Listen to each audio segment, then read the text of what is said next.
শেখ সাদি রাহিমাহুল্লাহ নাম শুনছেন না?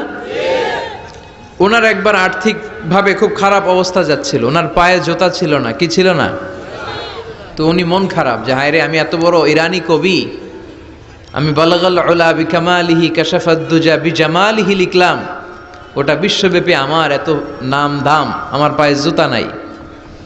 উনি বেজায় মন খারাপ করে রাস্তায় বেরিয়ে হাঁটছেন খালি পায়ে। হাঁটতে হাঁটতে হঠাৎ একটা লোকের দিকে তাকালেন, দেখলেন ওই লোকের দুইটা পাই নাই। কি নাই? পা নাই। এবার উনি আল্লাহর শুকরিয়া করেন যে আল্লাহ অনেক দিয়েছো, অনেক দিয়েছো, শুকর আলহামদুলিল্লাহ। এজন্য আপনার চেয়ে খারাপ অবস্থানে যে আছে তার দিকে একটু তাকান। আপনি আপনার অবস্থানে সন্তুষ্ট না, কিন্তু অনেকে আছে আপনার অবস্থানে আসার জন্য সংগ্রাম করে যাচ্ছে। আপনার অবস্থানটা, আপনার বর্তমান অবস্থানটা অনেকের কাছে স্বপ্ন। সে স্বপ্ন দেখে আপনার জায়গায় পৌঁছার। এজন্য সব অবস্থায় শুকরিয়া করতে হবে কার? সূরার নাম সূরাতুত তাকাসুর। সূরার নাম কি? তাকাসুর মানে বেশি বেশি চাওয়া। মানুষের স্বভাব হচ্ছে মানুষ বেশি বেশি চায়। রব্বুল আলামিন বলেন, আলহাকুমুত তাকাসুরু হাত্তা যুরতুমুল মাকাবির। দুনিয়ার লোভ লালসা, বেশি বেশি পাওয়ার আকাঙ্ক্ষা তোমাদেরকে একেবারে গাফেল বানিয়ে দিয়েছে। এই গাফলতি কোনোদিন তোমাদের কমবে না যতদিন না তোমরা কবরের বাড়িতে ঢুকবা। কার কথা? রব্বুল আলামিন বলেন, আলহাকুমুত তাকাসুরু হাত্তা যুরতুমুল মাকাবির। দুনিয়ার লোভ লালসা তোমাদেরকে পাগল বানিয়ে দিয়েছে। এই গাফলতি পাগলামি কোনোদিন তোমাদের থামবে না যতদিন না তোমরা কবরে ঢুকবা। কার কথা? কবরে আমাদের ঢুকাই লাগবে, বাঁচার কোনো উপায় আছে? একদিন মাটির ভেতরে হবে ঘরে মন আমার, কেন বান্ধ দালান ঘর, প্রাণ পাখি উড়ে যাবে পিঞ্জর ছেড়ে। ধরা ধামে সবই রবে, তুমি যাবে চলে। বন্ধু বান্ধব যত, মাতা পিতা দ্বারা সুত, সবই হবে তোমার পরে মন আমার, কেন বান্ধ দালান ঘর। একদিন মাটির ভেতরে হবে ঘরে মন আমার, কেন বান্ধ দালান ঘর। ঠিক কিনা? মাটির ভেতরে আমাদের যাওয়াই লাগবে, বাঁচার কোনো উপায় আছে? এজন্য রব্বুল আলামিন বলেন, দুনিয়াতে বেশি বেশি লাগবে, আরো বেশি চাই। এই প্রাচুর্যতার লোভ, সম্পদের লোভ, ক্ষমতার লোভ তোমাদেরকে একেবারেই গাফেল বানিয়ে দিয়েছে। আখিরাতকে একেবারে বেমালুম তোমরা ভুলে গিয়েছো। তোমাদের গাফলতি কমবে না যতদিন না তোমরা কবরের ভিতরে ঢুকবা। ঠিক কিনা? কবরে ঢুকার আগ পর্যন্ত এই যে আমাদের আরো চাই, আরো চাই, আরো লাগবে, এটা কোনোদিন কমবে না। একমাত্র কবরই পারে আমাদেরকে স্তব্ধ করে দিতে, আমাদেরকে থামিয়ে দিতে পারে শুধুমাত্র কেবলমাত্র কবর। চিল্লায় বলেন ঠিক কিনা? ওই কবরে ঢোকার আগ পর্যন্ত খালি হাত পাতে, আরো দাও, আরো দাও। যারা হাত পাতে এদেরকে আরবিতে বলে ফকির। কি বলে? আল্লাহ বললেন, তোদের স্বভাব হচ্ছে ফকিরদের স্বভাব। কার কথা?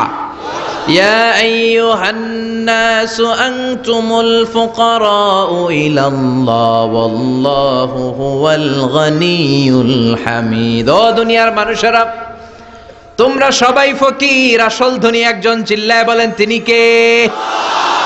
তিনি হচ্ছেন আল্লাহ। তিনি কারো কাছে চায় না, আর সবাই তার কাছে চায়। ঠিক কিনা? আমাদের স্বভাব আরো চাই, আরো চাই, আরো চাই। এই স্বভাবটা আমাদের পাল্টাতে হবে। আপনি একটু যোগ বিয়োগ দিবেন যে সুখে শান্তিতে, সুখ শান্তি খুব আপেক্ষিক বিষয়। খেয়াল রাখবেন, সুখ শান্তি টাকা দিয়ে কেনা যায় না। এই কথাটা মনে থাকবে। আপনার যদি টাকার পাহাড় হয়, খেয়াল করে বুঝেন, আপনার যদি টাকার পাহাড় হয়, সম্পদের পাহাড় হয়, আপনি গাড়ি কিনতে পারবেন, বাড়ি কিনতে পারবেন, কিন্তু সুখ কিনতে পারবেন না। সুখ এন্টারপ্রাইজ আছে যে জায়গায় সুখ বিক্রি করে। তাহলে আজকে নিয়ে যাব আমি গাড়িতে কইরা কয়েক কেজি। আছে? আছে না। সুখ কিনতে পাওয়া যায় না, এটা আপেক্ষিক বিষয়। আবার আপনার যদি অনেক টাকা হয়, পয়সা হয়, আপনি খেয়াল রাখবেন, আপনি খাট কিনতে পারবেন, দামি কম্বল কিনতে পারবেন, বালিশ কিনতে পারবেন, কিন্তু ঘুম কিনতে পারবেন না। ঘুম কিনতে পাওয়া যায়?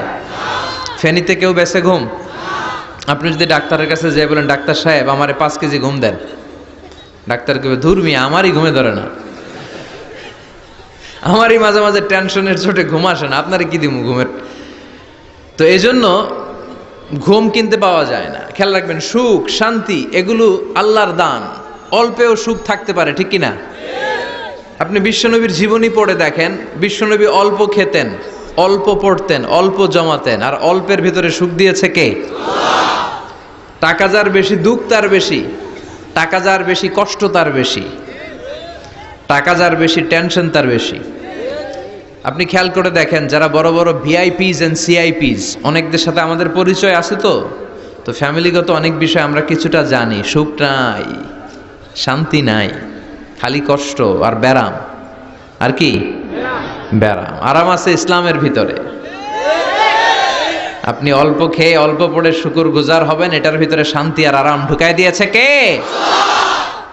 আপনি খুঁজে দেখবেন যে অনেক কোটি টাকার মালিক, এদেরকে সিআইপি বলে। বড় শিল্পপতিদেরকে কি বলে? CIP, commercially important person. এদের জন্য এয়ারপোর্টেও একটা লাউঞ্জ থাকে, এয়ারপোর্টের ভিতরে আলাদা লাউঞ্জ, দেখবেন বড় করে লেখা সিআইপি লাউঞ্জ। আমার পরশুদিন প্রোগ্রাম ছিল ফরিদপুরে, তো ফরিদপুর থেকে আবার আমি রাতে চলে এসেছি, সকাল 8টার ফ্লাইটে এসেছি চট্টগ্রামে। তো ওখানে এখন সোশ্যাল মিডিয়ার কল্যাণে আমাদেরকে অনেকে চিনে, তো ওখানে যত সিকিউরিটি আছে, গোয়েন্দার লোক আছে, সবাই আমাকে ধরছে যে হুজুর আপনি এখানে না বসে আপনি সিআইপিসদের রুমে চলেন। আমি কি ভাই, আমি তো সিআইপি না, আমি মাফও চাই দোয়াও চাই। বলেন না, আপনি আসেন। তো সিআইপি হচ্ছে কমার্শিয়ালি ইম্পর্টেন্ট পারসন, এদেরকে বলে সিআইপি। তো এরকম অনেক সিআইপিদেরকে আমরা চিনি, ঘরে সুখ নাই, শান্তি নাই, স্বামী স্ত্রীর মধ্যে ভালোবাসা নাই, আছে মলমানিল্য, ধরাধরি, কাটাকাটি, মারামারি। ছেলে মেয়েদের সাথে সুখ নাই, শান্তি নাই, ছেলে কথা শোনে না, ছেলে টানে গাঞ্জা, আছে না নাই? মেয়ে করে পরকিয়া, মায় দেখে কিরণমালা। তো এইটা কি কোনো সংসার? এটা জাহান্নামের টুকরা। আচ্ছা, এবার আসেন অল্প পয়সার মানুষ যারা ফ্যাক্টরিতে কাজ করে, রিক্সা চালায়, কুলি মজুর, দেখেন এদের রোগ বালাই নাই, কষ্ট নাই, ঘরে শান্তি, নিজেও নামাজ পড়ে, আবার ফ্যামিলিতে যারা আছে ওরাও নামাজ পড়ে, ছেলেটাও নামাজ পড়ে, মেয়েটাও নামাজ পড়ে, ছেলেটাও সূরা ফাতিহা পড়ে, মেয়েটাও পড়ে, আলহামদুলিল্লাহ বলে। এটারে সুখ বলে। সুখ চিনে নিয়ে যান, এটারে টাকা দিয়ে কিনতে পাওয়া যায় না। যারা ধনী, এই সিআইপিসদের টেনশন বেশি, এদের রোগ বেশি, এমনকি এরা খেতেও পারে না। ডাক্তার তাদেরকে খুবই রেস্ট্রিক্টেড একটা ডায়েট প্রেসক্রাইব করে। ডাক্তাররা বলে আপনি গোশত খাবেন না, মাছ খাবেন না, আপনি খাসি খাবেন না, চিংড়ি খাবেন না, শুধু খাবেন ঘাস, শুধু খাবেন সবজি, ভেজিটেবল। খুবই রেস্ট্রিক্টেড ডায়েট। ভেজিটেবল খেতে পারে, অল্প লিমিটেড কিছু ভাত খেতে পারে, রুটি খেতে পারে। তার মানে খাওয়াতে সুখ নাই, ফ্যামিলিতে সুখ নাই, রাতে চোখে ঘুম নাই, ঠিক কিনা? ঘুমের ট্যাবলেট 4টা 5টা খেয়ে এরা ঘুমাতে যায়, এরপর লাফ দিয়ে ওঠে, আছে না নাই? কিন্তু ঘুমের জন্য যে ট্যাবলেট লাগে এটা রিকশাওয়ালারা জানেই না। সুবহানাল্লাহ পড়েন। দিস ইজ কল্ড পিস, এটার বলে শান্তি। এই শান্তি দেওয়ার মালিক কে? এজন্য রব্বুল আলামিন বলেন, আল্লাহকুমুত তাকাসুরু হাত্তা যুরতুমুল মাকাবির। দুনিয়ার লোভ লালসা তোমাদেরকে পাগল বানিয়ে দিয়েছে। এই পাগলামি কমবে না যতদিন না কবরে ঢুকো। কবরে ঢোকার আগ পর্যন্ত এই চাই আরো লাগবে, এই মানসিকতা মানুষের থামবে না। মানুষ শুধু কম্পিটিশন করতে পছন্দ করে, ওর 5 তলা আমার লাগবে 10 তলা। কম্পিটিশন আছে না নাই? ফেনী শহরে আগে 10 তলা কোনো বিল্ডিং ছিল 20 বছর আগে? কথা বলেন, এখন আছে না নাই? ঢাকা শহরে আজ থেকে 20-25 বছর আগে 10 তলা 15 তলা বিল্ডিং খুঁজে পাওয়া যেত সহজে। এখন অলিতে গলিতে বিল্ডিং এর জন্য হাঁটাই যায় না। চিল্লায় বলেন ঠিক কিনা? বিশ্বনবী বললেন, ওয়ান্তাল হুফাতাল উরাতাল আলাতা রিয়া আশ-শাইয়াতাতাওয়ালুনা ফিল বুনিয়ান। কিয়ামতের আগে দেখতে পাবা কিছু লোক যাদের পেটে খাবার ছিল না, গায়ে দেওয়ার মতো জামা ছিল না, সমাজে তাদের কোনো ধরনের নাম আর ডাক ছিল না, তারা হু হু করে বড়লোক হয়ে যাবে। They will start to construct high rises, buildings in the cities. শহরে বড় বড় বিল্ডিং টাওয়ার বানানোর প্রতিযোগিতা শুরু করবে। চিল্লায় বলেন ঠিক কিনা? এজন্য রাব্বুল আলামিন বলেন আলহাকুমুত তাকাসুর হাত্তা যুরতুমুল মাকাবির। তোমাদের দুনিয়ার লোভ লালসা কোনোদিন কমবে না যতক্ষণ না তোমরা কবরের বাড়িতে ঢুকবা। ঠিক কিনা? এই কবরে ঢোকার আগ পর্যন্ত মানুষের সম্পদ আর অর্থের প্রতি লোভ লালসা আকাঙ্ক্ষা কখনো কমবে না। খেয়াল রাখবেন, সম্পদ উপার্জনে ইসলাম বাধা দেয় না। আপনি যদি হালাল পন্থায় উপার্জন করতে চান, এটারে হালাল রেখেছে কে? সম্পদ আপনি উপার্জন করবেন, খরচ করবেন, আপনার উপর জাকাত ফরজ হলে জাকাত দিয়ে দিবেন, কিন্তু সম্পদকে হৃদয়ে স্থান দেয়া যাবে? হৃদয়ে থাকবে কার ভয়? চিল্লায় বলেন কার? যাদের হৃদয়ে আছে আল্লাহর ভয়, তারা কভু পথ ভুলে যায় না। আল্লাহর প্রেম ছাড়া এই দুনিয়ায় কারো কাছে কোনো কিছু চায় না। রাতের আধারে যারা সেজদাতে রয়, দু চোখের শ্রুতে নদী যেন বয়। ছলনার হাতছানি যতই আসুক, পেছনে ফিরেও সে তাকায় না। যাদের হৃদয়ে আছে আল্লাহর ভয়, তারা কভু পথ ভুলে যায় না। আল্লাহর প্রেম ছাড়া এই দুনিয়ায় কারো কাছে কোনো কিছু চাই না, কারো কাছে কোনো কিছু চাই না। ঠিক কি না? মুমিনের অন্তরে তো মুমিন অর্থ সম্পদকে স্থান দিতে পারে না। মুমিনের অন্তরে মুমিন স্থান দিবে কাকে? চিৎকার করে বলতে হবে কাকে? তার মানে ইসলাম বলে তুমি সম্পদ উপার্জন করো, সম্পদকে তুমি আহরণ করো, কিন্তু সম্পদকে তুমি তোমার হৃদয়ে স্থান দিও না। হৃদয়ে স্থান দিবা কাকে? আবার সম্পদ পেয়ে যখন আপনি ধনী হয়ে যাবেন, জাকাত দেয়াটারেও ফরজ করেছে কে? দে জাকাত, দে জাকাত, তোরা দে রে জাকাত। তোর দিল খুলবে পরে, আগে খুলো খাত। দে জাকাত, দে জাকাত, তোরা দে রে জাকাত। পড়েন আমিন। আপনার দিল পরে খুলবে, আগে খুলতে হবে কি? হাত। হাত যাদের খোলা তাদেরকে পছন্দ করে কে? আবার বিশ্বনবী বললেন 7 শ্রেণীর ব্যক্তি আছে, যে 7 শ্রেণীর ব্যক্তিকে রব্বুল আলামিন কিয়ামতের ময়দানে আরশের নিচে ছায়া দিবে। ওই 7 শ্রেণীর মধ্যে 1 শ্রেণীর ব্যক্তি এমন ব্যক্তি, ওই ব্যক্তি ডান হাত দিয়ে যেটা দান করে, তার বাম হাত ওই দানের ঘটনা টের পায় না।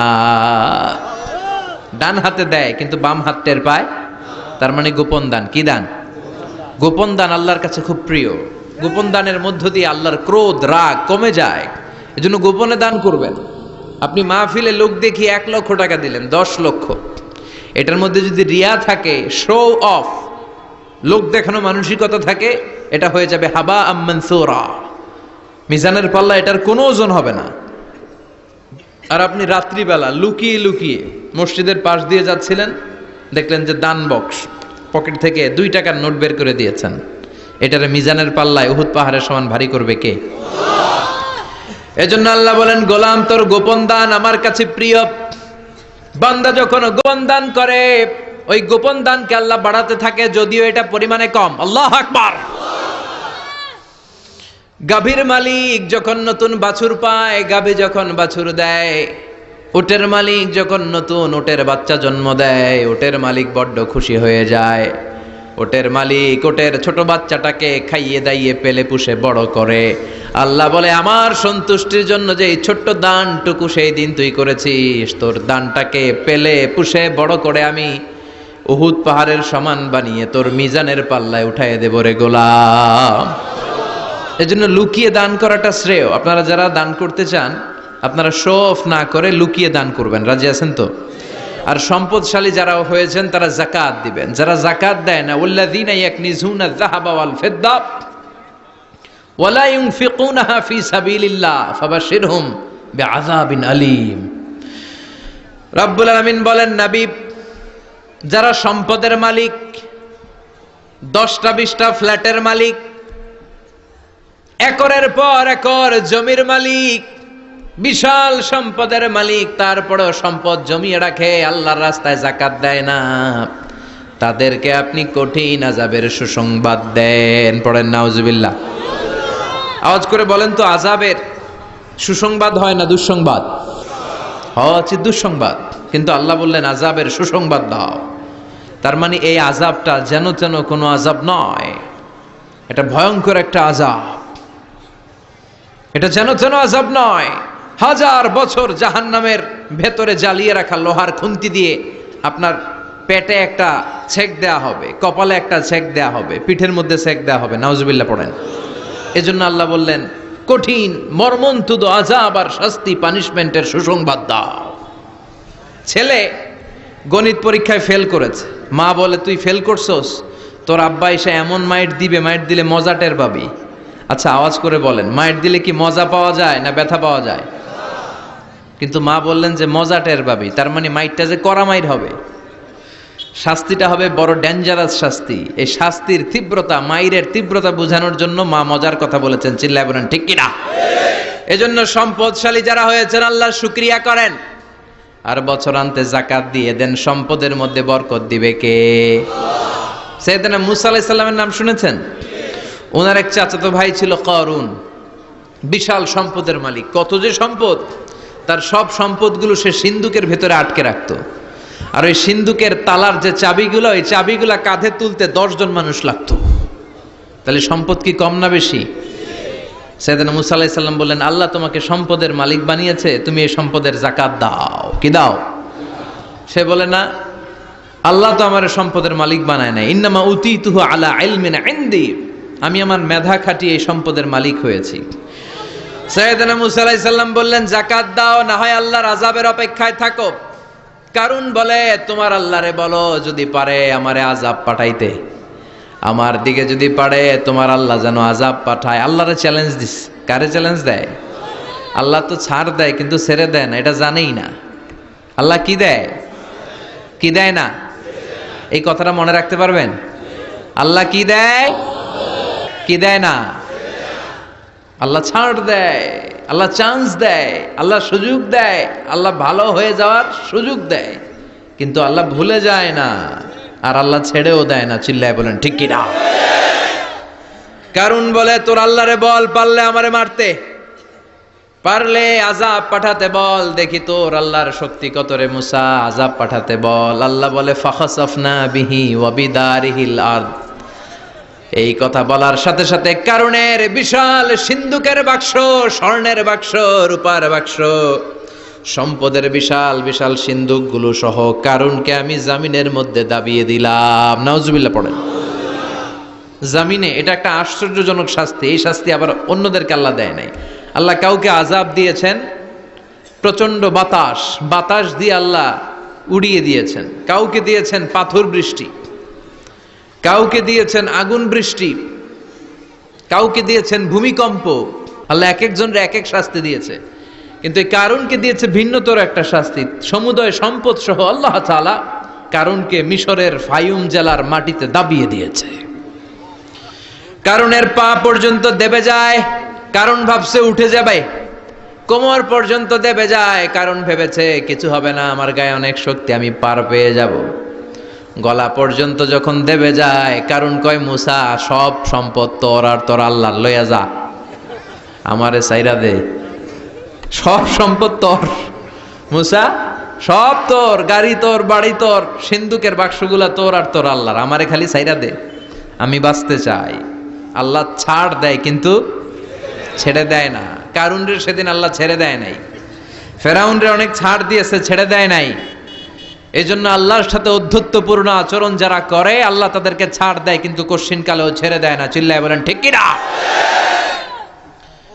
কারুনকে জামিনের মধ্যে দাবিয়ে দেয়া হলো, সম্পদ সহ জামিনের মধ্যে। আল্লাহ কারুনকেও দাবালেন, কারুনের সম্পদও দাবালেন, গোটা বিশ্বের মানুষের চোখে আঙ্গুল দিয়ে দেখানোর জন্য কারুনের একটা ছোট্ট বাড়ি আল্লাহ রেখে দিলেন। সুবহানাল্লাহ। মনোযোগ আছে আপনাদের? তাকবীর পড়েন, লিল্লাহি তাকবীর। এই যাকাত যদি না দেন, আপনার এই আদরের সম্পদগুলো, ব্যাংক ব্যালেন্স, আপনার প্রাইস বন্ড, আপনার ফ্ল্যাটগুলো, আপনার একর একর জমিগুলো কিয়ামতের দিন কি হবে জানেন? সুজাআন আকরা, টেকো সাপ। সাপের মাথায় চুল হয়, জানেন? এই যে ফানা ধরে না, এইটা হচ্ছে সাপের মাথা। এইখানে সাপের মাথায় কিছু পশম হয় আর চুল হয়, কিন্তু যেই সাপ বেশি বিষাক্ত, বিষের ঠেলায় ওই চুল পড়ে যায়, এই জায়গায় চুল। আবার দেখতে যায় না আজকে সাপ ধইরা একেবারে শেষ করে দিবে। তো আল্লাহ যে সাপগুলো দিয়ে আমাদেরকে পানিশমেন্ট দিবে, এগুলো তো দুনিয়ার সাপের মতো, তাই না? এগুলো মনে হয় অ্যানাকোন্ডার মতো, C snake, rattle snake, king cobra, black mamba, Python, এই জাতীয় সাপ না। সুজাআন আকরা, টেকো সাপ, মাথায় চুল নাই, এক একটা ছোবলে আপনার পুরো দেহটা ভেনোমাস হয়ে যাবে, পয়জনাস হয়ে যাবে। এক ছোবলে দেহটা 70 গজ জামিনের নিচে চলে যাবে। এজন্য যাকাত দেয়ারে আবশ্যক করে দিয়েছে কে? এখন আবার যাকাতের শাড়ি আর লুঙ্গি সমাজে আছে না নাই? আল্লাহর কসম করে বলছি, যাকাতের শাড়ি, যাকাতের লুঙ্গি বলতে কিছু নাই। এগুলো এমন শাড়ি মশারির চেয়েও পাতলা। এগুলো আপনি গরিবদের হাতে তুলে দেন কি করে? এই ঠাট্টা করার স্পর্ধা আপনাকে কে দিয়েছে? অনেক ভিআইপি সিআইপিসরা আছে, অ্যানাউন্স করে দেয়, আমার ওই বাংলো বাড়ির সামনে ফেব্রুয়ারির অত তারিখে আসবেন সবাই, 14ই ফেব্রুয়ারি আসবেন, ভালোবাসার শাড়ি দিয়ে দিব সবাইরে। তো এই পাতলা শাড়ি নেওয়ার জন্য আসে মহিলারা, শাড়ি দিবে 5000, মানুষ আসছে 1 লাখ, পদপৃষ্ট হয়ে মারা যায়, এরকম আছে না নাই? আপনার যাকাতের শাড়ি নিতে এসে ম্যানেজমেন্টের অভাবে, সুন্দর ব্যবস্থাপনার অভাবে পদপৃষ্ট হয়ে যারা মারা গেল, এদের হত্যার দায়ভার আপনি কিয়ামতের দিন এড়াতে পারবেন না। চিল্লায় বলেন ঠিক কিনা? যাকাত এসেছে দারিদ্র বিমোচনের জন্য, to wipe out the poverty from the society। সমাজ থেকে আপনি দারিদ্রতাকে ঝাড়ু পেটা করে বিদায় করবেন, এজন্য এসেছে যাকাত। একজন লোককে যখন আপনি যাকাত পে করবেন, এমন পরিমাণে যাকাত আপনি তাকে দিবেন যে তার জন্য আর অন্য কোথাও যাকাতের লাইনে যে হাত পাতা না লাগে। কথা বুঝতে পেরেছেন? এজন্য যাকাতের শাড়ি, যাকাতের লুঙ্গি কোনোদিন দিবেন না। আপনি 10,000 জনকে দেওয়ার দরকার নেই, আপনি 10 জনকে দেন, 10টা সিএনজি কিনে দেন। তাদের ঘরে যদি কর্মক্ষম ছেলে পেলে থাকে, অটো রিক্সা কিনে দেন, সিএনজি কিনে দেন, একটা অস্ট্রেলিয়ান গাই কিনে দেন, দুধ বিক্রি করে ফ্যামিলিটা চলবে, ঠিক কিনা? আপনি একটা চায়ের টং দোকান করে দেন, একটা ঝালমুড়ির দোকান করে দেন, তাহলে তার এই কাজের মধ্য দিয়ে তার পুরো ফ্যামিলিটা লিড করতে পারবে। চিৎকার করে বলেন ঠিক কিনা? এইভাবে যাকাত দিতে রাজি আছেন তো? আপনাদের মধ্যে থেকে যদি কারো যাকাত ফরজ না হয়, আপনাদের আত্মীয় স্বজনদের মধ্যে যাদের যাকাত ফরজ হয়েছে, এই মেসেজটা পৌঁছে দিতে হবে। রাজি আছেন? রাজি আছেন? এজন্য রব্বুল আলামিন বলেন, আলহাকুমুত তাকাসুর হাত্তা যুরতুমুল মাকাবির। দুনিয়ার লোভ কোনোদিন তোমাদের কমবে না যতদিন না তোমরা কবরে ঢুকো। কবরে ঢোকার আগ পর্যন্ত আমাদের লোভ কমবে? চিল্লায় বলেন কমবে না। আমরা এই দুনিয়াটাকেই সব মনে করি, আসলে এটা কি সব? কথা বলেন, আসলে এটা সব না। আমরা চাক্ষুষ যখন মালাকুল মাউতকে দেখতে পাবো, তখন আমাদের টনক নড়বে। আমরা প্রত্যেকেই কিন্তু মালাকুল মাউতকে দেখব, বিশ্বাস হয়? প্রত্যেকেই আমরা দেখব, ভালো হলেও দেখব, খারাপ হলেও দেখব। নিজ চোখে আমরা মালাকুল মাউতকে দেখতে পাবো, আর আমাদের রূহ তিনি কবজ করে নিয়ে যাবেন। চিৎকার করে বলেন ঠিক কিনা? যারা মুমিন বান্দা, যারা ইমানদার, তারা মালাকুল মাউতকে দেখবে খুব সুশ্রী, সুন্দর, সাদা ধবধবে জুব্বা পরা একটা যুবকের বেশে। আলহামদুলিল্লাহ পড়েন। আপনারা ইনশাল্লাহ এই সূরাতে মালাকুল মাউতকে দেখবেন, সুশ্রী সুন্দর এক যুবকের বেশে, সুঘ্রাণ তার গা থেকে আসছে। সে এসে মুমূর্ষু ব্যক্তির মাথার সামনে বসে পড়ে, বসে বলে, ইয়া আইয়াতুহান নাফসুল মুতমাইন্না, হে প্রশান্ত আত্মা, উখরুজি ইলা মাগফিরাতিল্লাহি ওয়া রিদওয়ানি, আল্লাহর ক্ষমা, আল্লাহর সন্তুষ্টির দিকে তুমি বের হয়ে আসো। বলতে বলতে রুহুটা স্মুথলি মুমিন বান্দার দেহ থেকে বের হয়ে মালাকুল মাউতের হাতে চলে যায়। কাফান মিন আকফানিল জান্নাহ, হানুত মিন হানুতিল জান্নাহ, জান্নাতের হানুত এনে কাফন এনে মালাকুল মাউত এটাকে খুব সম্মানের সাথে, আমরা বাঁচলেও যেমনি সম্মানিত, আমরা মরে গেলেও। রব্বুল আলামিন বলেন ওয়ালাকাদ কাররামনা বানি আদম, আমি বনি আদমকে সম্মানিত করেছি, বেঁচে থাকলেও মানুষ সম্মানিত, মরে গেলেও সম্মানিত, ঠিক কিনা? বিশ্বনবী দেখলেন একটা লাশ নিয়ে যাওয়া হচ্ছে, পেছনে পেছনে অনেক মানুষ, লাশ বহনকারী মানুষগুলোরে দেখে বিশ্বনবী সাহাবাদের সাথে বসা ছিলেন, হঠাৎ বিশ্বনবী দাঁড়িয়ে গেলেন। সাহাবারা বললেন, নবী ইন্নাহু ইয়াহুদি, এইটা তো ইহুদির লাশ, আপনি দাঁড়ালেন কেন, আপনি বসেন। বিশ্বনবী বললেন আওয়ালাইসাত নাফসান, হোক না ইহুদির লাশ, এটা কি মানুষ না? সুবহানাল্লাহ পড়েন। কি নবী ছিলেন! মানবতা, হিউম্যানিটি কাকে বলে তিনি গোটা বিশ্বের মানুষের চোখে আঙ্গুল দিয়ে শিখিয়ে গিয়েছেন। বিশ্বনবী বললেন এটা মানুষ, মানুষকে আমি অনেক সম্মান দান করেছি। I have dignified the status of the sons of Adam, আমি আদম আলাইহিস সালামের সব সন্তানকে সম্মানিত করেছি। চিল্লায় পড়েন সুবহানাল্লাহ। আল্লাহ আমাদের সম্মান এত বাড়িয়েছে যে নূরের ফেরেশতারাও এই মানুষকে সেজদা দিতে বাধ্য হয়েছে, ঠিক কিনা?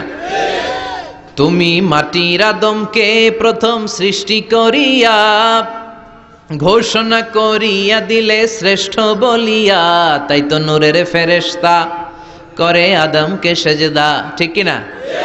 তাই তো নূরের ফেরেশতা করে আদমকে সেজদা, সবার চেয়ে সম্মান দিলে মাটির আদমকে। আল্লাহু আল্লাহু তুমি জাল্লে জালালুহু, শেষ করা তো যায় না গে তোমার গুণগান। আল্লাহু আল্লাহু, সুবহানাল্লাহ পড়েন। তার মানে মানুষের সম্মান আছে না নাই? এই মুমিন বান্দাকে আল্লাহ এত সম্মান দেয়, মালাকুল মাউত পুরুষের আকৃতিতে আসে, যুবকের আকৃতিতে আসে, ধবধবে সাদা জুব্বা পরে জান্নাতি কাফনে করে রুহুটা নিয়ে এল্লিনে চলে যায়। আল্লাহ আমাদের মৃত্যুটা যেন এরকম ইমানের মৃত্যু হয়। আরো জোরে পড়েন আমিন।